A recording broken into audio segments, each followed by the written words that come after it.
गुरु जी की वाणी में है कि कर्म सब बंधन में फंसाते हैं और प्रेम बंधनों से छुड़ाता है।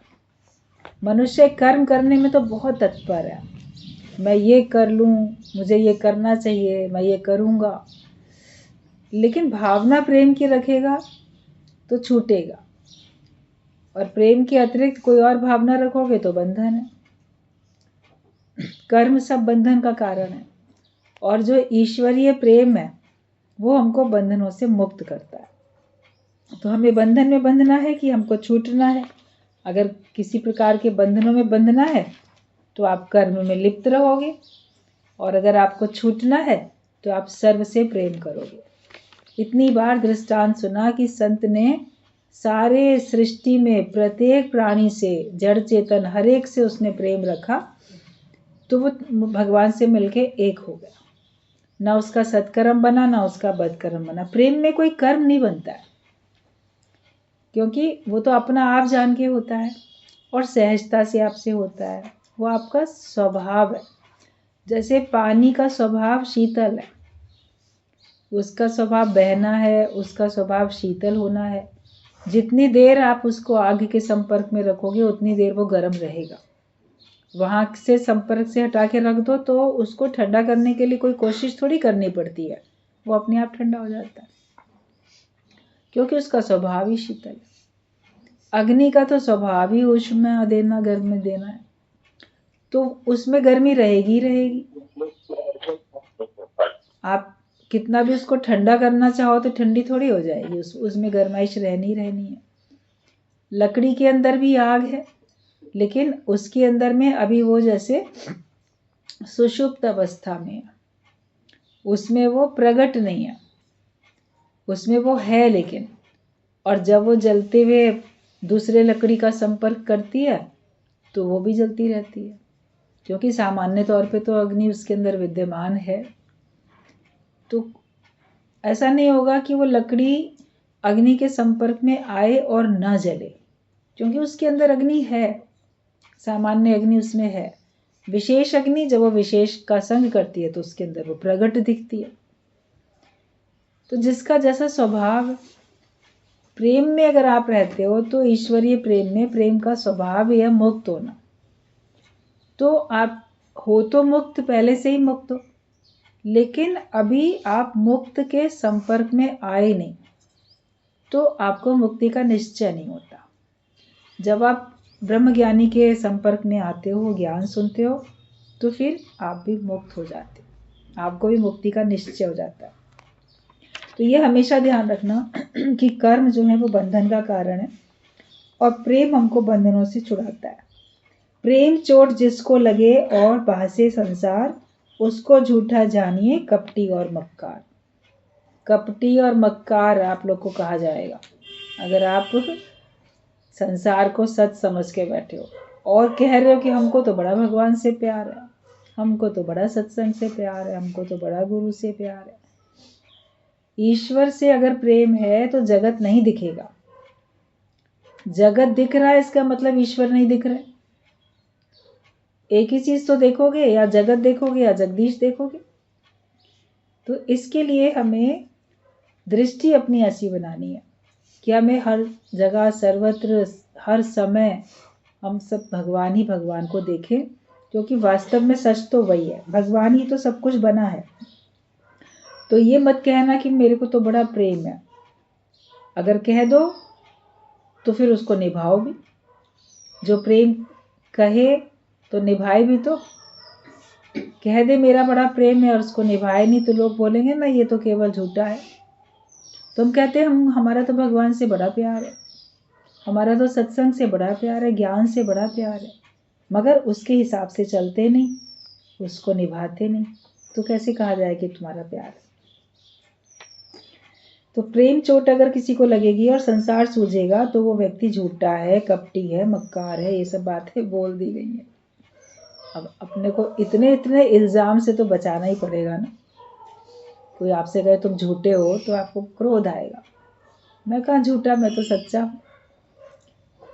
कोई कहे कपटी हो तो कपट करते हो, छल कपट, ऊपर से दिखावा कुछ और करते हो, अंदर से कुछ और है। तो भी आपको बुरा लगेगा।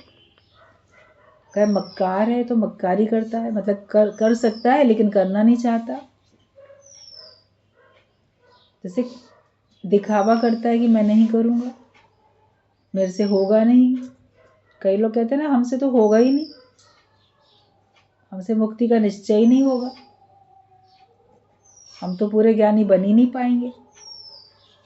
तो ये भी हमारी एक प्रकार की मक्कारी है कि हम कर सकते हैं काम लेकिन हम करना चाहते नहीं। अभी एक व्यक्ति आलसी होता है तो उसको आलस्य प्रधान है, वो उठना भी चाह रहा है सवेरे, लेकिन उसको आलस्य इतना प्रधान है कि वो उठ नहीं पा रहा है। चाहता भी है कि मैं जल्दी उठ जाया करूं, मगर आलस्य के कारण से वो नहीं उठता है। वो तो आलस्य का प्रभाव हुआ। एक व्यक्ति मक्कार, उसको आलस्य नहीं घेरे हुए है, लेकिन वो मक्कारी करके पड़ा है कि मुझे उठना नहीं है, मुझे काम नहीं करना है, मुझे उठना नहीं है। और ही लोग पहले उठ जाएं, और ही लोग पहले काम निपटा लें, मैं बाद में ही उठूं। तो वो होती है मक्कारी। आलसी और मक्कार व्यक्ति में अंतर होता है ना। आलस्य का अलग बात है, उसका अलग बात है, अंदर की भावना का अंतर है। जिसको ईश्वरीय प्रेम होता है, कहते हैं लगन वाले को नींद नहीं आती है। जो लगन लगाता है परमात्मा से, उसको फिर नींद नहीं आती है।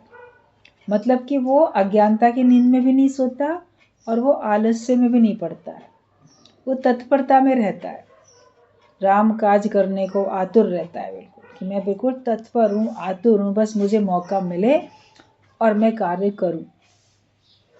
अंदर में हमेशा वही संकल्प रखता है, वही सोचता है, उसके अंदर स्फूर्ति होती है। आलस्य का सर्वदा त्याग हो जाता है उसका। तभी श्वान निद्रा बोली गई। सच्चे विद्यार्थी के लक्षण में श्वान निद्रा बोली गई। कुत्ता सोया पड़ा है, जरा सी आहट से एकदम से उठ के दौड़ेगा, आलस्य नहीं है उसको। अरे कौन उठे, कोई और ही दूसरा ही कुत्ता उठ जाए, दूसरा कुत्ता भौंक ले, मैं रहने दूं, ऐसा थोड़ी करता है। तो ऐसा विद्यार्थी का, ज्ञानी का जीवन होता है कि वो आराम करते समय आराम भी कर रहा है, लेकिन अगर उसको उठना है तो तुरंत उठ जाएगा वो, फिर वो नानुकुर नहीं करेगा। मतलब उसके अंदर में हमेशा शक्ति प्रवाहित होती रहती है। उसको हमेशा लगता है कि मेरे अंदर में एक ऊर्जा है, एक शक्ति है, जो मैं 24 घंटे में से 20 घंटे भी काम कर सकता हूँ। 4 ही घंटे शरीर को आराम दिलाएंगे, 6 ही घंटा शरीर को आराम दिलाएंगे।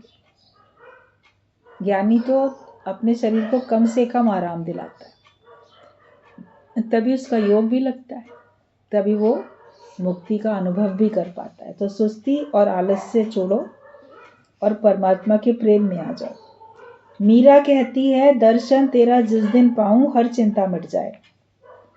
तो ऐसे तो भगवान उसके साथ है, वो हर जगह भगवान को महसूस करती है, समझती है, लेकिन उसने जो एक स्थान नियत बना लिया, मंदिर है फलाना और वहां मुझे भगवान के दर्शन के लिए, पूजा करने के लिए जाना है,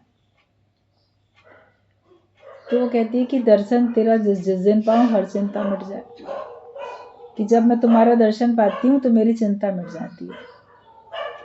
गुरु हम लोग को हर समय हमारे दिल में भगवान दिखा देते हैं, आंखों में हमारे भगवान बस जाते हैं, तो हम हर समय दर्शन पाते हैं। लेकिन जब आप दर्शन नहीं पा रहे हो, मतलब जब आपके सामने जो भी कोई है उसको आप भगवान करके नहीं देख रहे हो, तभी तो चिंताएं हैं, तभी परेशानियां हैं, तभी दुख है। लेकिन जब हम भगवान को देखने लग जाते हैं तो आपकी हर चिंता मिट जाती है। जब आप ये सोच लो कि है ही भगवान, तो आपकी सारी चिंता मिट जाती है। प्रेम में ही संसार भूलता है, अंदर से आनंद शांति आएगी। भगवान का साथ अंदर में लो तो भरपूर हो जाओगे, वरना माया में तो खाली ही हो जाएंगे। माया में सब खाली खाली होके रहते हैं। आप माया का साथ करते हो, माया को अपने आधार बना के चलते हो, तो उसमें आप देखो कि आपके अंदर में खालीपन होता है। लेकिन जब आप भगवान का आधार लेके चलते हो तो ही आपको भरपूरता आती है। तो हमेशा अपने को तृप्त महसूस करो, अपने को भरपूर महसूस करो, और भगवान को अपने अंदर महसूस करो। कहा ना कि भगवान का साथ अंदर में लो तो भरपूर हो जाओगे। तो हम भगवान का साथ अंदर में नहीं लेते, हम भगवान का साथ बाहर से लेना चाहते हैं। बाहर से दौड़े दौड़े मंदिर जाएं, या बाहर से कोई मेरे को संग दे, बाहर से कोई मेरे को साथ दे, तो उसमें कोई कभी देगा कभी नहीं देगा। लेकिन आप अपने अंदर हमेशा भगवान को समझो। मेरे संग है परमात्मा, नजर नहीं आता है लेकिन वो मेरे संग है। उसका संग मुझे करना है और उसको मुझे महसूस करना है। बाहर से तो कभी आपको संग मिलेगा कभी नहीं मिलेगा। गुरु का भी कभी बाहर से संग मिलेगा कभी नहीं मिलेगा। सत्संग भी हमेशा 24 घंटे बाहर का थोड़ी है। आप 2 घंटा बैठोगे सत्संग में, उसके बाद आपको अपने काम पे निकलना है। कोई नौकरी, कोई घर का काम, जो भी आपका काम है उसमें जाना है। मगर अंदर का ज्ञान तो 24 घंटे। जब हमारे 24 घंटे अंदर का ज्ञान होता है तभी तो हमको भरपूरता आती है। बाहर की रोशनी बुझ भी जाए मगर अपने भीतर ज्ञान की रोशनी कभी बुझनी नहीं चाहिए। वो ज्ञान का दिया हमारा हमेशा जलता रहे। तो भगवान का साथ अंदर में लो। बाहर से लेने की तो बहुत कोशिश की, कभी मिला कभी नहीं मिला, लेकिन अब उसको अंदर में बसा के रखो। सूरदास ने ये बात बोली है कि बाहाँ छुड़ा के जात हो निर्बल जान के मोर, और हृदय से जब जाओगे तो सबल मानूंगा तो। कि भगवान बाहर से तो हाथ छुड़ा के चले जाओगे, भाई मैं निर्बल हूँ, आप बलवान हो, आप हाथ छुड़ा के चले भी जाओगे। लेकिन जब अंदर से जाओगे तो मैं तुमको बलवान समझूं कि मेरे अंदर से तुम जा ही नहीं सकते ना। बाहर से भले चले जाओगे, अंदर से तो नहीं जाओगे। तो ऐसे अंदर भगवान को बसा के रखो। जिसके हृदय में भगवान बस जाते हैं तो फिर उसके हृदय में माया अपना वास नहीं कर पाती, जगत आता ही नहीं है। एक ही रहेगा दिल में, या जगत को बनाने वाला रचयिता जगदीश भगवान, वही रहेंगे। किसको बसाने से आपको भरपूरता आएगी ये भी पता चल गया। तो फिर जानते भी हो, फिर अपने को सुस्त, उदास, खाली, ऐसे निराश रखने की क्यों जरूरत है। अपने दिल में बैठा राम रमैया तुझको नजर ना आए। हर एक के हृदय में भगवान विराजमान है, बस उसको हमको महसूस करना है। फिर आप देखोगे आपके अंदर में सबके लिए प्रेम बन जाता है। जिसके दिल में राम होते हैं, जिसके दिल में भगवान होते हैं, उसके रोम रोम में भगवान बस जाते हैं, उसकी दृष्टि में, उसकी वाणी में। और वो सबके साथ भगवान जान के ही कार्य करता है, तो वो सबसे प्रेम कर पाता है। भगवान का भाव नहीं रखो तो आप प्रेम नहीं कर सकते हो। अपने को ज्ञानी बनाने की जितनी तत्परता होती है उतनी अपने को प्रेमी बनाने की होनी चाहिए। आपको कोई याद करे, आपके बारे में कोई बताए, तो वो आपके लिए ये शब्द बोले, फलाना, अरे फलाना तो ना बहुत प्रेम वाला है, वो तो बहुत प्यार वाला है, बड़ा हंसता मुस्कुराता रहता है, बड़ा सबको प्रेम करने वाला है। आपको याद करके या आपके बारे में चर्चा करने में कोई ये ना बोले, अरे बड़ा क्रोधी है, बड़ा अहंकारी है, बड़ा घमंडी है, बड़ा ऐसे लोभी लालची है। तो कुछ तो आपके लिए कोई संबोधन देगा ना इस प्रकार का। जैसा आपका भाव होगा, जैसे आपके कर्म होंगे, वैसे ही आपके ऊपर नाम भी पड़ेगा। तो आपके ऊपर प्रेमी का नाम पड़ना चाहिए ना। फलाना तो बड़ा विद्वान है, ज्ञानी है, मतलब उसको बहुत कुछ आता है, वो अपनी विद्वता, अपना ज्ञान सबको बताता है। उसके लिए तो लोग बड़ी कोशिश करते हैं, शास्त्रार्थ होए तो मैं जीत जाऊं, मुझे ये भी आता है, मुझे सब वेदों का ज्ञान है, मुझे हर बात की समझ है। लेकिन हर एक से प्रेम करने की समझ नहीं है तो तुम अधूरे हो। जीवन अधूरा था प्रेम बिना। गुरु हमारे उस अधूरेपन को दूर करता है, तभी हम पूर्ण बनते हैं और तभी हम सबको पूर्ण बना पाते हैं। अपने को प्रेमी बनाने की कोशिश करो, तभी ज्ञानी भक्त बोला गया। भक्त और प्रेमी एक ही बात है।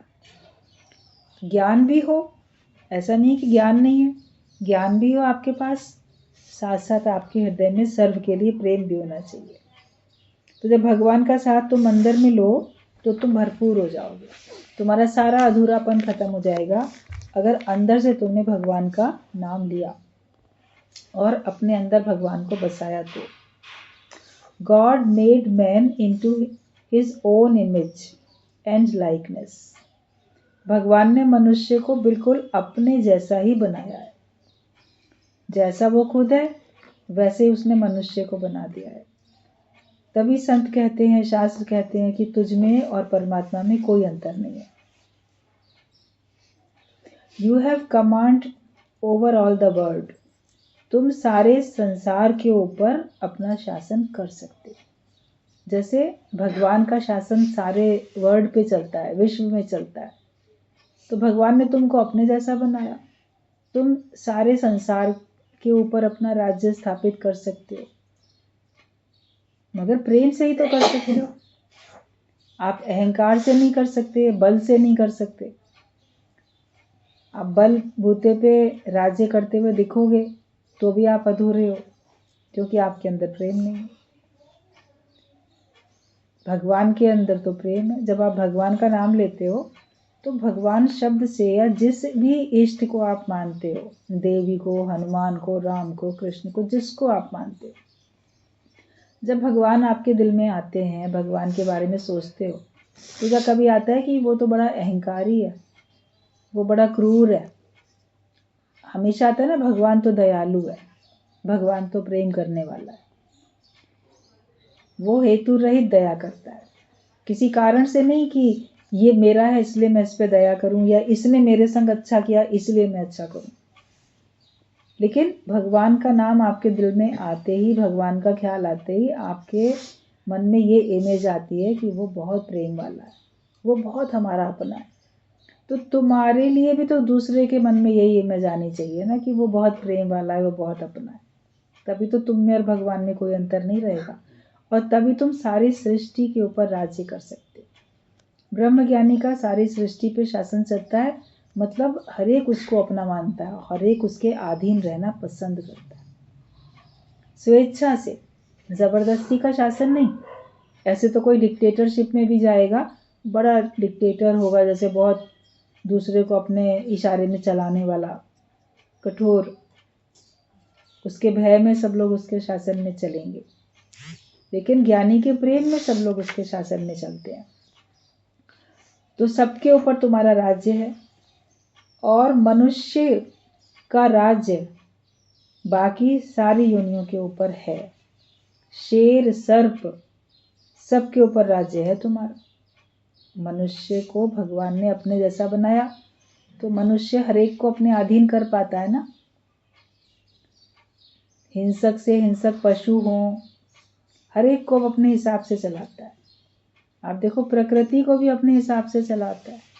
कहीं आर्टिफिशियल बारिश कर देंगे, कहीं पेड़ पौधों में तरह तरह के अलग अलग एक्सपेरिमेंट करके अलग रंग के फूल, अलग रंग के फल, अलग रंग की चीज़ें, उनका भी सबका कितना चलता रहता है ना, रिसर्च तो चलती रहती है। तो हर एक को वो अपने हिसाब से चला पाता है, क्योंकि भगवान के जैसा है। लेकिन अपने स्वयं को अपने हिसाब से चला ले, अपने मन को अपने हिसाब से चला ले, अपनी बुद्धि को अपने हिसाब से चला ले, उसके लिए उसको गुरु की शरण में जाना पड़ता है। तब उसमें भरपूरता आती है, और तब वो सही में दूसरे के मन को, दूसरे की बुद्धि को भी अपने हिसाब से चला पाएगा। जो अपने से ही हारा हुआ है, अपने मन बुद्धि के आगे, अपने स्वभाव के आगे, अपनी कमजोरियों के, अपने विकारों के आगे नतमस्तक है, हारा हुआ है, तो वो दूसरे के दिल को, दूसरे की बुद्धि को, दूसरे के विकारों को कैसे जीतने में मदद कर सकता है? जैसे खुद आता होगा तब तो दूसरे का करेगा। तुम्हें कोई चीज़ खुद आती है तब तो दूसरे को सिखा सकते हो, तुम्हें खुद ही नहीं आती है तो कैसे सिखा सकते हो? तो गुरु हमको सिखाता है। तो शेर, सर्प, सबके ऊपर राज्य है तुम्हारा। हाथी इतना भारी भी उठकर तुम्हें नमस्कार करता है, तुम इतने बड़े हो, ऐसे सिखा देते हैं ना। सर्कस में देखो, हाथी को भी सिखा देते हैं, तो वो कैसे ऐसे मुद्रा बनाता है सबको नमस्कार करने की। You are son of God, कि तुम खुद भगवान हो। भगवान की, राम की, कृष्ण की शक्ल एक सी है, एक ही फोटो है, 2 आँख हैं, 2 हाथ है। पर अज्ञानी लोग 4 भुजा के भजन में भूल पड़े बहुसंत। मेरा भगवान ऐसा, जाकी भुजा अनंत। वो 2 भुजाएं, सबकी भुजाएं तुम्हारी ही हैं। तुम सन ऑफ गॉड अपने को जान लो। तुमको भुलाने वाले तो तुम्हारे संबंधी थे, तो अब तक भूल करते थे। अब सच्चा गुरु तुमको सच्ची बात बताता है, पर तू अब तक नहीं समझा। तुमसे भूल हो जाती है। जब तुम्हारा जन्म होता है, जन्म लेके तुम दुनिया में आते हो, तो परिवार वाले तुमको जो सिखाते हैं वही सीख जाते हो। बच्चे को जैसा सिखाया जाएगा वैसे ही सीख जाएगा। उसके घर में जो भाषा बोली जाती है वो भाषा सीख जाता है। उसके घर में सब लोग जैसा काम करते हैं वैसे ही करने लगता है, देख देख के सीख जाता है। उसके घर में जो खान पान है वही वो खाने पीने लगता है, वैसे ही सीखता है। शुरू से बच्चा वैसे ही सीखता है। तो अज्ञानता में हर एक को क्या सिखाया गया कि तुम कमज़ोर हो, तुम जीव हो, तुम भगवान से अलग हो। तो वही सबने जाना। लेकिन गुरु आता है तो वो बताता है कि नहीं, तुम सर्वशक्तिमान हो। तब हमारे अंदर वो दैवी गुण प्रकट हो जाते हैं। जो लोग छोटे छोटे बच्चे जहाँ चले जाते हैं वैसे ही बन जाते हैं। इसमें दिखाया जा रहा था, कुंभ में एक 3.5 साल का बच्चा, तो वो सबसे छोटा वो सन्यासी है। तो उसके माता पिता ने, जब वो 3 महीने का था, तब उन संतों को सेवा करने के लिए उनकी शरण में दे दिया था, छोटे से 3 महीने के बच्चे को, अपने बेटे को। तो वो उन्हीं के उसमें पला है। और वो सभी वही सब करता है जैसे बड़े संत लोग करते हैं। उसका वही खाना पीना, वैसे ही अपना मंत्र भी पढ़ेगा, जितना भी। छोटा बच्चा है, अभी 3.5 साल का। लेकिन उसी हिसाब से उसको चूंकि शुरू से वैसे ही सिखाया गया, उसको वैसे ही माहौल दिख रहा है, वैसे ही आश्रम में रह रहा है, तो वैसे ही सीख रहा है। और जहाँ किसी को कहीं और जैसे भी सिखाया गया उसने वैसे ही सीखा। तो अब जब हम सत्संग में आ जाते हैं तो फिर हमको ज्ञान गुरु सिखाता है, तो हम ज्ञानवान बन जाते हैं, हम वैसे ही सीख जाते हैं। आपने अपने मन को जो सिखाया, मन ने वही जाना। अब उसको ज्ञान सिखाओ, अब उसको अच्छी समझ दो, तो आप देखोगे कि आपका मन बड़ी जल्दी सीख जाएगा।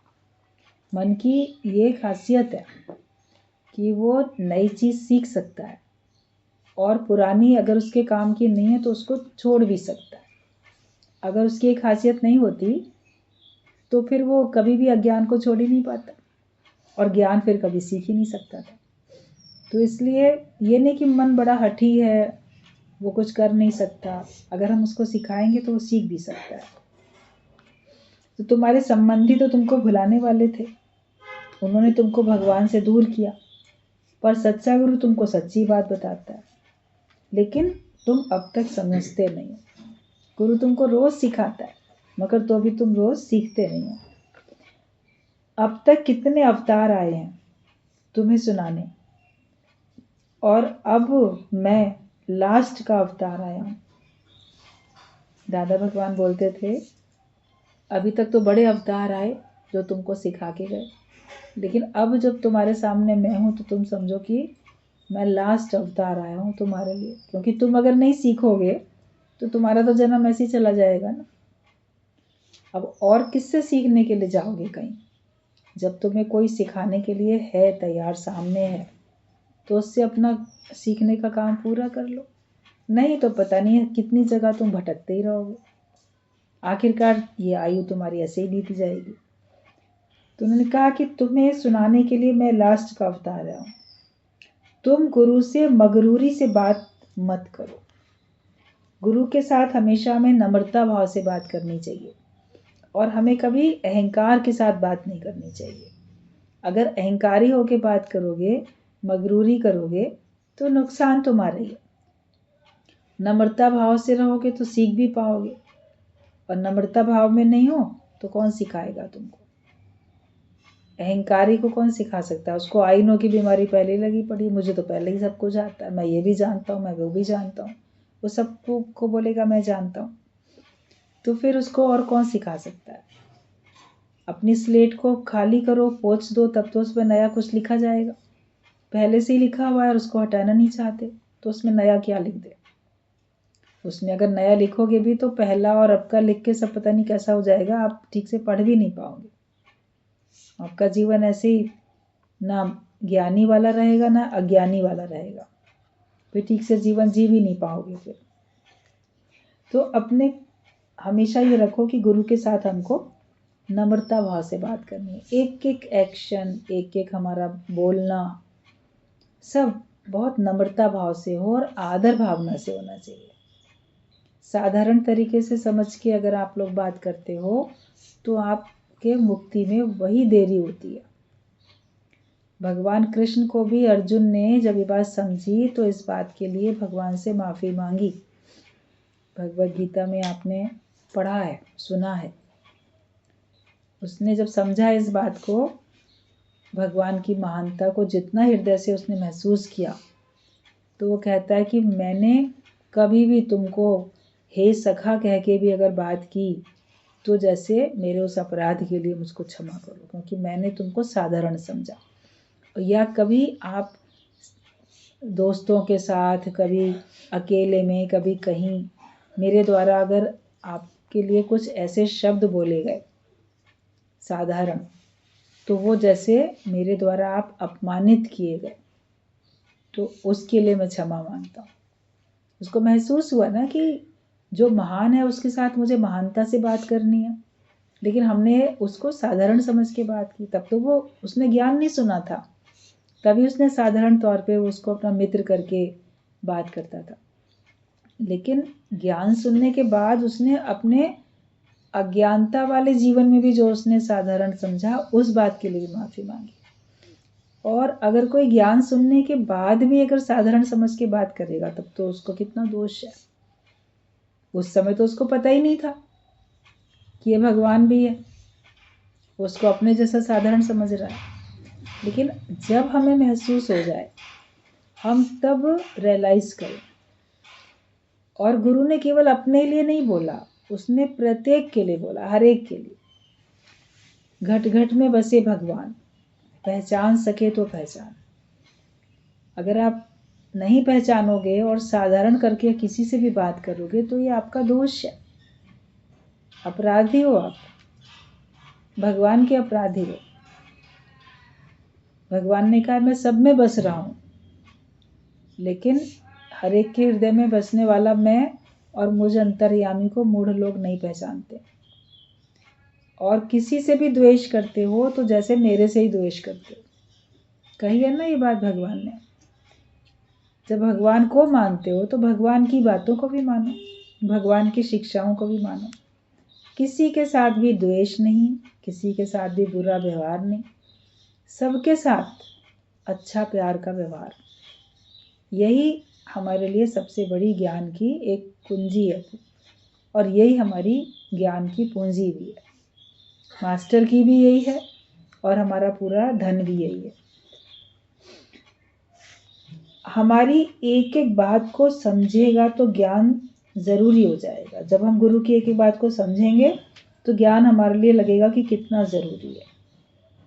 जब सत्संग में आने से पहले लगता था ज्ञान कोई ज़रूरी नहीं है, लेकिन जैसे जैसे आते हो, जितना जितना रोज़ आते हो, उतना उतना ज्ञान की महानता का भी तो पता चलता है। फिर बोलते हो वाकई ज्ञान हमारे लिए कितना ज़रूरी है। अगर ये ज्ञान नहीं होता तो हमसे कितनी गलतियाँ होती, हमसे कितनी भूलें होती। तो एक एक बात को अगर समझोगे तो फिर लगेगा ज्ञान ज़रूरी है।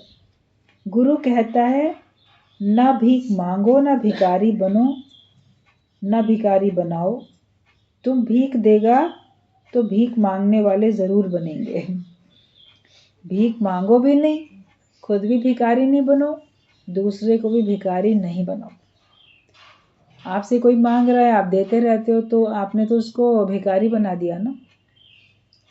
अगर आप नहीं देते तो भीख मांगने से छूटा रहता, कुछ और मेहनत मजदूरी कुछ और करता। लेकिन आप देते रहते हो तो जैसे आप भिखारी तैयार करते हो। लोग जाएंगे ना तीर्थ क्षेत्र में जाएंगे, अभी तो बड़ी धूम है सब तरफ कुंभ में जाने की। वैसे भी जहाँ भी जाते हैं, किसी भी पवित्र नदी के किनारे जहाँ भी जाते हो, जिस मंदिर के जाते, मांगने वाले वहाँ तमाम होते हैं और मनुष्य भर भर के देता है कि मुझे देना चाहिए। अब वो उन लोग का व्यापार है, बिजनेस है, वो अपना बिजनेस बढ़िया तरीके से कर रहे हैं, तुम लोग उनके बिजनेस को सहयोग कर रहे हो। क्योंकि हमें अपना लोभ लालच है कि हमारा सत्कर्म बन रहा है, हमारा स्वर्ग में सीट तैयार हो रही है, हमारा अगले जन्म में बड़ा अच्छा होगा, ये भावना रख के देते हैं। कोशिश वहाँ पे जाके आप करो कि उनको आप सीख दे के आओ, तो उनको सीख देना बेकार है। कई बार क्या करते हैं, मंदिरों के आगे या तीर्थ क्षेत्र में या कहीं भी मांगने वाले या तो आएंगे ही, खड़े होंगे, तो उनको देंगे या नहीं देंगे, मगर उनको 4 बातें ज़रूर सुनाएंगे। तुम लोग मांगते रहते हो, कुछ काम नहीं करते, कुछ मेहनत नहीं करते, तो वो सीख क्यों दे रहे हो उनको? वो सीख लेना चाहते हैं क्या तुमसे, या तुम्हारे कहने से सीख जाएंगे?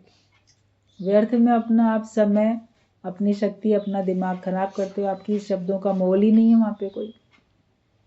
ऐसे बोलने से कोई भिखारी भीख मांगने से नहीं छूटता है, लेकिन पहले अपने स्वयं को भीख मांगने से छुड़ाओ। क्या तुम किसी से नहीं मांगते हो? क्या तुम्हें लोभ लालच नहीं है? तुम मांगना बंद करो, तुम भगवान से भी मांगना बंद करो, तुम अपने में स्थिर हो जाओ, और फिर सहजता में ज्ञानी आ जाता है। उसके मन में भाव आया, कोई सामने आया मांगने के लिए, उसके मन में आया, उसको ये नहीं कि मेरा सत्कर्म बनेगा या मुझे स्वर्ग में सीट मिलेगी या मेरा अगला जन्म अच्छा होगा। ज्ञानी को तो अगला जन्म लेना ही नहीं है, उसको वो कार्य करना है। उसके बावजूद भी कहीं अगर भाव किसी प्रकार का भी आ जाता है, मंदिर में दान पात्र में डालने का भाव आए, या किसी को अजनबी को भिखारी को देने का भाव आए, या कहीं कोई डोनेशन देने का भाव आता है, या सत्संग में या अपने संबंधियों में किसी में भी उसको कोई भाव आता है कि चलो इसके लिए ये कर देते हैं, तो वो अपना आप जान के कर देता है। उसमें वो बंधन में नहीं आता है और उसको बदले में कुछ चाहिए नहीं। उसने सहजता से किया, उसके द्वारा भगवान ने करा दिया। लेकिन जानबूझ के हम ऐसे रोज़मर्रा इधर उधर जाते रहते हैं, भिखारियों को भीख देते रहते हैं, तो वो लोग मांगते रहते हैं।